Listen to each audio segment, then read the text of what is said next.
Bonjour à toutes et à tous, ici Lifepoderne pour une vidéo toute simple, sans prétention, sans montage compliqué, mais qui me tenait quand même à cœur au niveau de son sujet. Début février, au sein de la communauté animée et manga de Twitter, j'ai entendu parler du terme génération Netflix. Terme désignant une frange de nouveaux fans d'animé qui seraient totalement néophytes, des fans qui n'y connaissent rien d'animé et qui se contentent donc de voir que les séries sorties sur Netflix, comme s'ils étaient sortis hier, ou comme si c'était les meilleures choses jamais produites ou jamais diffusées, sans rien d'autre pour comparer. Ce seraient en gros des faux fans ignorants qui ne savent pas sortir la tête de Netflix et qui ont l'air tout à fait ridicules à côté des vrais fans vétérans qui eux connaissent les vrais bails, qui connaissent la base, tu vois, genre Dragon Ball Z, One Piece, Super Durant. Des fans qui eux ont connu One Punch Man et Naruto au moment de leur diffusion initiale et qui eux n'ont pas attendu que ça passe sur Netflix pour les apprécier. J'ai entendu parler de ce terme pour la première fois dans une vidéo de Tonio Onizuka, un jeune acteur comédien qui à côté a une petite chaîne manga. La vidéo est presque à 100 000 vues sur YouTube, mais elle a surtout été très partagée sur Twitter et rallia beaucoup d'opinions similaires.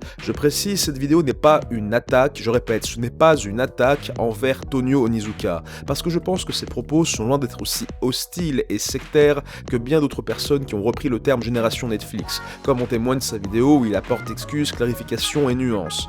Mon problème réside clairement dans le terme lui-même et comment d'autres vieux fans s'en servent pour exclure les nouveaux fans et s'enfermer dans une bulle mi-élitiste, mi-victimisée.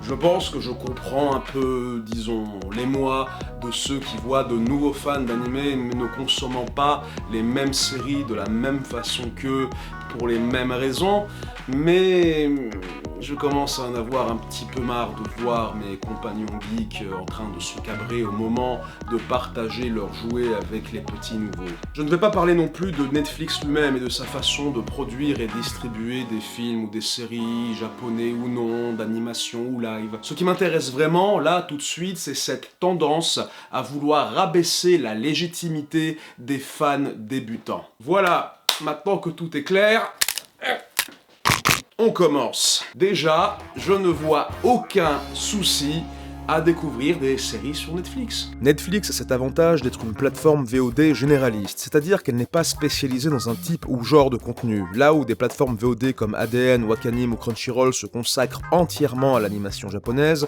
Netflix a des films et séries de différentes époques et de différents pays, certains pour des publics de niche et d'autres pour un très large public. On peut imaginer une situation où des parents payent un abonnement Netflix pour voir des séries policières, tandis que les enfants, eux, profitent pour découvrir des animés, vu qu'ils n'ont pas l'autonomie de financer eux-mêmes leur façon de voir des animés. Ou on peut imaginer quelqu'un qui n'éprouvait jusque-là que des intérêts, voire même méfiance envers l'animation japonaise, qui se met ensuite à payer un abonnement Netflix pour voir, je sais pas, une heure de feu de cheminée, puis se met à découvrir par hasard ou ennui un animé en se disant « Eh, j'avais pas payé pour ça, mais en fait c'est bien !» L'algorithme Netflix peut aussi faire des recommandations cheloues et hors sujet, c'est vrai, genre si tu aimes Battle Royale, on te conseille Super Sense avec Marlon Wayans, mais qu'est-ce que... Mais d'autres fois, tu as de bonnes surprises. On peut imaginer quelqu'un, par exemple, qui a aimé voir des fictions de mystère science-fiction, genre Altered Carbon ou Minority Report, se faire recommander des équivalents d'animation japonaise comme Ghost in the Shell ou Psycho Pass. Et puis surtout, sur Netflix, en plus de ces deux œuvres que j'ai précédemment citées, tu as des productions majeures et même cultes pour beaucoup, comme Cowboy Bebop, Samurai Champloo, les deux séries Fullmetal Alchemist, Gurren Lagann et Akira. Akira quand même. J'aurais tellement aimé qu'autant d'animés d'aussi bonne qualité soient aussi facilement disponibles au même endroit, moi. La génération Netflix, elle a quand même de la chance. Surtout que cette génération aura vu le phénomène de début 2018 qui était Devilman Crybaby, et verra bientôt Evangelion, au même endroit. Putain, Evangelion, la série d'origine et les films The End. Il y a 15-16 ans de cela, c'était chaud patate pour moi de choper Evangelion en bonne qualité. Déjà que j'étais passé à côté de la diffusion Canal+. Le premier truc Evangelion que j'ai enfin pu acheter à c'est cette édition toute moisie de The End of Evangelion avec des sous-titres lacunaires et un doublage mais horrible. Bien sûr que non. Comment pourrais-je le croire une seule seconde? J'ai aucune nostalgie pour ça, tu vois. Je suis bien content quand même de... Putain, regardez ça. Regardez. Ça ne tient même pas à l'intérieur, les disques, c'est de la merde.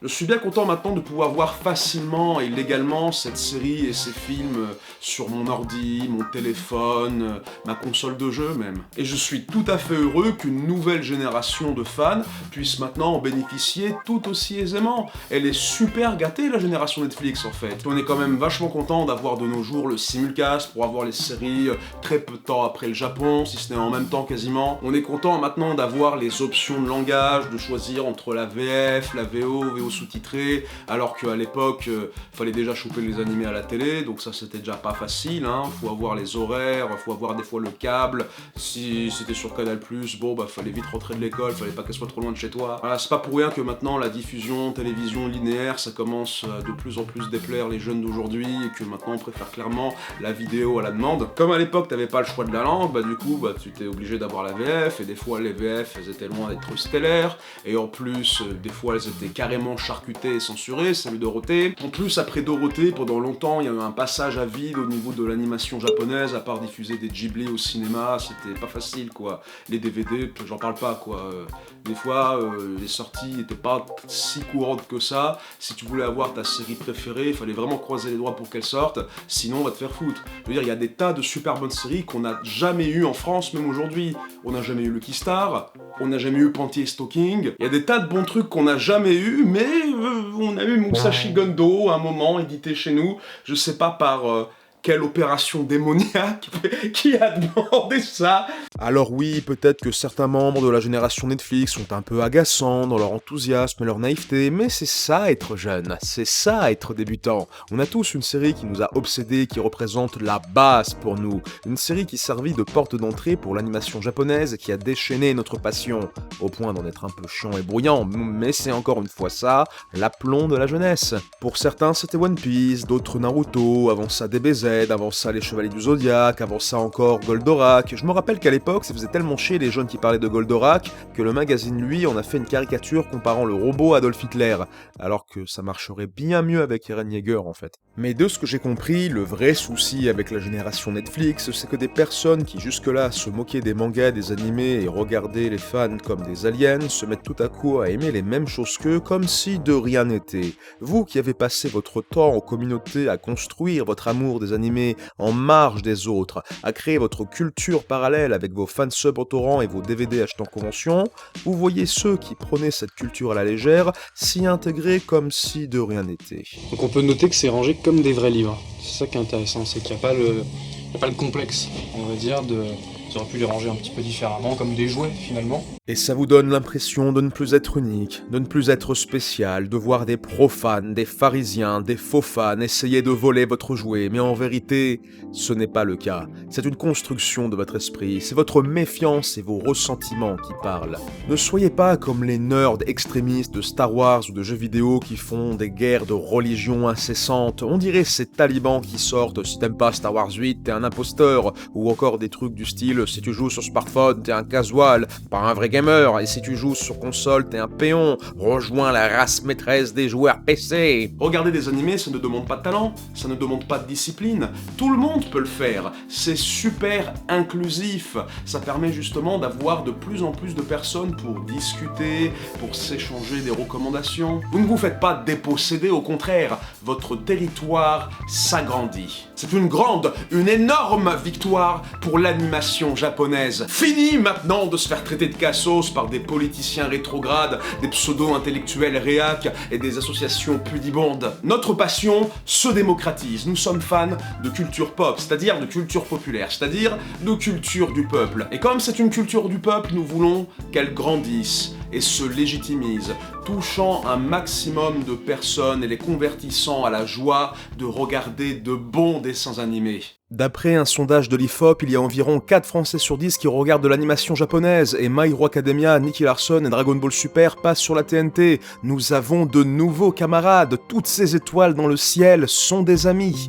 Notre but en tant que fans vétérans d'animé, c'est d'inviter un max de monde à découvrir notre passion, pas de juger si ce sont de vrais ou faux fans méritants en se basant sur leur découverte ou goût du moment. Si grâce à Netflix, ils deviennent vraiment passionnés de ouf d'animation japonaise, au lieu de leur dire « vas-y là, t'y connaît rien, là, rentre chez ta mère regarder l'attaque des titans, bâtard. Dites-leur plutôt, hey, si tu as aimé cette série, je peux te recommander un autre du même genre, du style Meuf Love Alternative par exemple. Et puis si tu as aimé Devilman, tu pourrais peut-être aimer Evangelion, il y a des parallèles entre les deux. Et puis si tu as aimé Hunter x Hunter, tu peux peut-être aimer Jojo, ça a un petit peu été une source d'inspiration pour cette série. En vrai, la génération Netflix, à 3-4 ans près, c'est aussi la génération ADN, la génération Wakanim, la génération Crunchyroll. On a maintenant des tonnes d'options pratiques et légales pour voir des dessins animés japonais. Alors oui, il n'y a pas que Netflix dans la vie.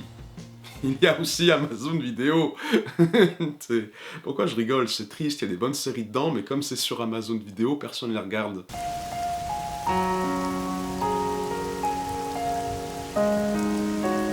Mais il faut bien commencer quelque part dans la vie quand même. Si un néophyte se met à découvrir des animés cool sur une plateforme généraliste et que sa passion grandit, il viendra naturellement, porté par sa curiosité, vers des lieux plus spécialisés. Et on l'encouragera à emprunter ce chemin, bien entendu, en tant que bon fan vétéran bienveillant. Je finirai en disant que je me souviens très clairement d'une époque où être un grand fan de Naruto, déclamer son amour pour cette série en disant que c'est trop génial, que c'est le meilleur truc qu'on a jamais vu de sa vie, c'était passé pour un bouffon, pour un Kevin, pour un Kikujab, je dirais même, auprès des vieux de la vieille. S'il vous plaît, ne devenez pas comme eux envers ceux qui découvrent One Punch Man sur Netflix. Devenez meilleurs qu'eux. Ne jugez pas les petits nouveaux avec sévérité. À la place, soyez le senpai que vous auriez aimé avoir. Ouais. Ça marche pas top, hein. C'est vrai qu'il est un peu froid ce feu. Ouais, mais c'est moins cher que payer le gaz tous les mois. C'est sûr, c'est sûr.